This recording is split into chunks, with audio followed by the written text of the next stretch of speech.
Қайырлы күн, құрметті қыз келіншектер. Жалпы маманды қалай таңдаймыз? Соның ішінде эндокринолог маман қалай таңдауымыз керек?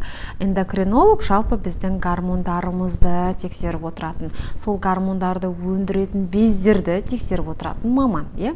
Оны таңдау үшін қыздар гормондармен айналысатын болғаннан кейін, ол біріншіден сіз мынаны ескеруіңіз керек. Гормондарды реттелуіне көмектесетін, соны тексеріп отыратын дәрігер болғанымен де, ол бірден сізге гормон тағайындамау керек. Міне, сол себепті сіз егерде эндокринологқа барған кезде сізге бірден осы гормонды іш дейтін болса, онда ол эндокринологты мен дұрыс деп санамаймын. Әрине, бірінші толығымен тексерістен өткізу керек, барынша витаминдермен, шөптермен толығымен емдеп көру керек. Егерде солардың күші жетпей, ешқандай әсер етпей жатса ғана гормондарға көшетін эндокринолог болатын болса, өте жақсы эндокринолог деген сөз.